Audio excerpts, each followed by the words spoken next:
پہلے تو میں نے مسلمانوں کے اخلاق سنے تھے، اب تو میں نے دیکھ بھی لیے. پر یہ بتا جب 12,000 آیا تھا جان کیوں نہیں چھڑائی؟ تو حضرت چارہ کاٹتے کاٹتے رو پڑے. فرمانے لگے تو نہیں نہ جانتا یہ بیٹیاں سانجھی ہوتی ہیں، پتہ نہیں نا. میرے رسول پاک نے تو حاتم تائی کی بیٹی کے سر پہ کپڑا رکھ کے کہا تھا بیٹیاں برابر ہوتی ہیں. تو یہ نہیں پتا جب اس کی 6 بیٹیوں کی شادی ہوئی ہے میرے اندر روحانیت کتنی بڑی ہے.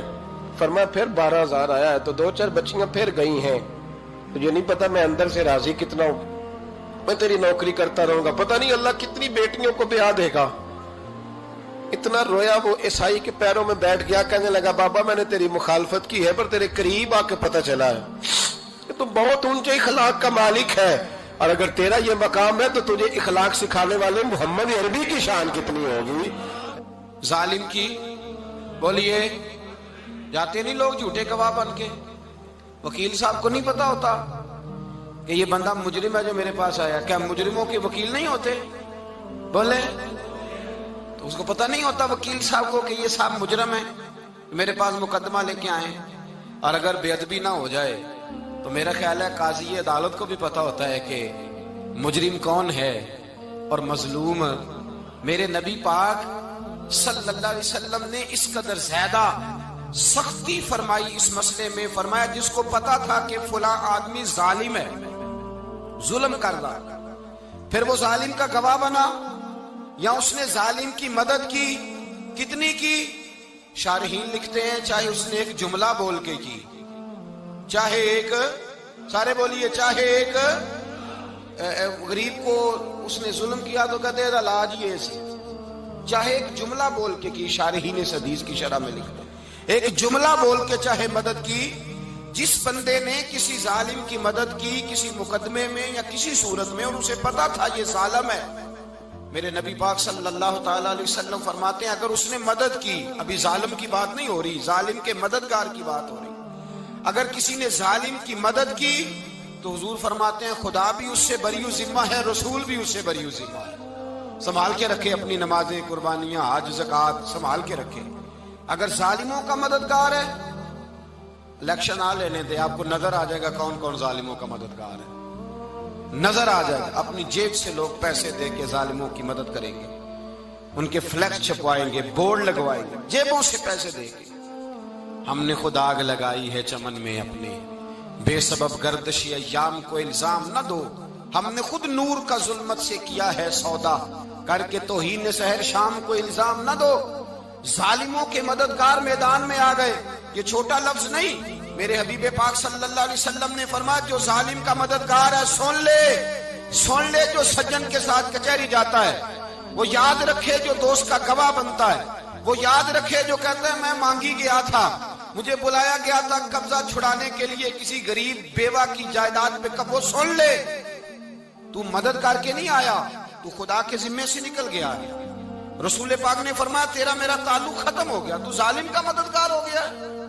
پھر تو کہتا میں بے چین ہوں، میں بے قرار ہوں، میں آزمائش کا شکار ہوں. پلٹ کے دیکھ تو صحیح تیرا گناہ کتنا بڑا ہے.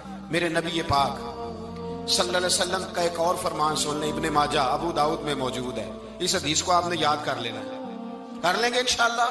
سارے کہیے انشاءاللہ کر لیں گے یاد. حضور صلی اللہ علیہ وسلم نے فرمایا اگر تو ظالم کی مدد کرے گا نا، یہ لفظ دل کی تختی پہ لکھ لینا، یہ مکافات عمل ہے، مکافات عمل دنیا، ادھر کرو گے تو ادھر بھرو گے. فرمایا اگر تو کسی ظالم کی مدد کرے گا، سن لے حضور کا فرمان ہے، اگر تو ابن ماجہ ابو داؤد سیاہ میں موجود ہے، فرمایا اگر تو کسی ظالم کی مدد کرے گا تو رب تعالیٰ مرنے سے پہلے تیرے اوپر بھی ظالم کو مسلط کر دے گا.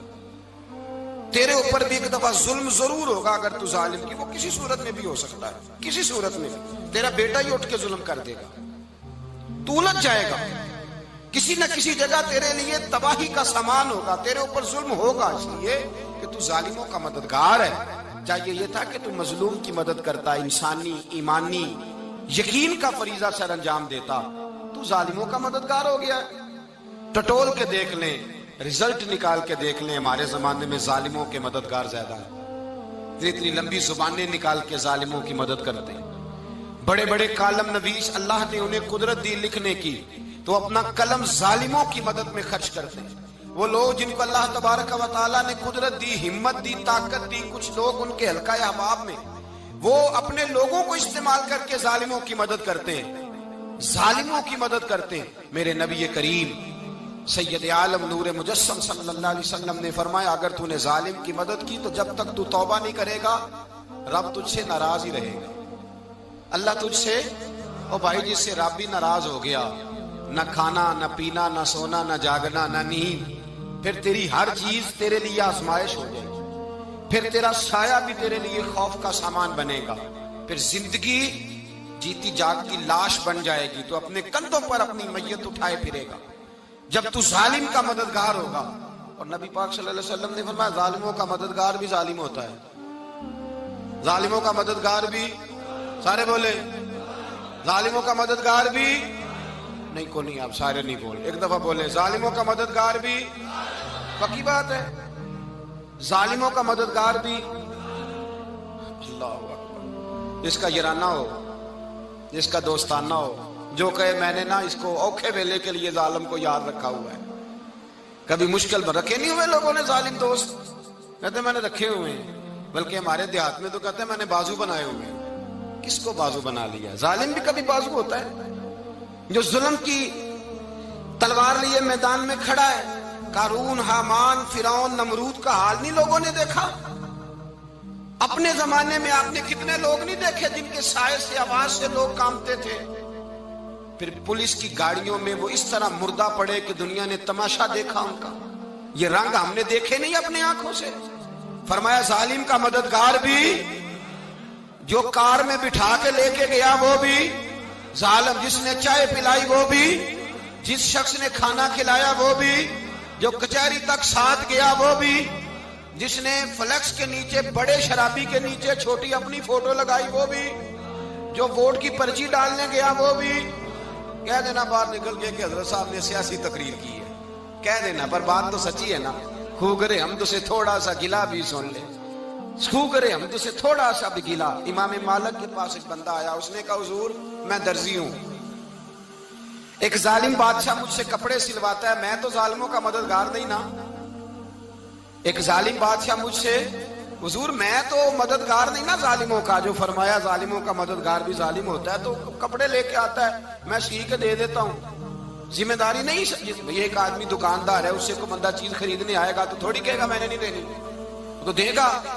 کوئی بندہ اگر کسی شخص سے کوئی کام کہتا ہے جو اس کی فیلڈ ہے، اس کا شعبہ ہے، اس کا معاش کا وہ سلسلہ ہے، کہتے ہیں یا رسول اللہ صلی اللہ علیہ وسلم ظالموں کا مددگار بھی ظالم، حضور نے فرما دیا۔ تو امام مالک سے بندے نے مسئلہ پوچھا، دل کی تختی پہ لکھنے والی باتیں ہیں، کہا حضور میں درزی ہوں، ظالم کپڑے سلواتے ہیں، میں تو مددگار نہیں نا۔ امام صاحب کہنے لگے نہیں، مددگار تو وہ ہوگا جو تجھے سوئی دھاگا فراہم کرے گا، تو پورے کپڑے سی کے دیتا ہے، تو خود بہت بڑا ظالم ہے، تو پورے سوٹ سی کے دیتا ہے، تو بہت بڑا ظالم خود ہے۔ مددگار تو وہ ہوگا جو تجھے دھاگا دے گا، جو تجھے بٹن دے گا، جو تجھے نلکی دے گا، جو ظالم سے اتنی نفرت ظلم کر کے بندہ ہے۔ یہاں تو ہمارے زمانے میں ہیرو بن جاتے ہیں لوگ، ظالم ہیرو ہے، لوگ اس سے ڈرتے پھرتے ہیں، گھومتے پھرتے ہیں، اور بہت سارے کم مزاج لوگ اس کے پیچھے ہاتھ باندھ کے پھرتے ہیں۔ ظالموں کی مدد کرنا، ظالموں کے ساتھ رہنا، یہ ظلم ہے، ظلم، یہ زیادتی ہے۔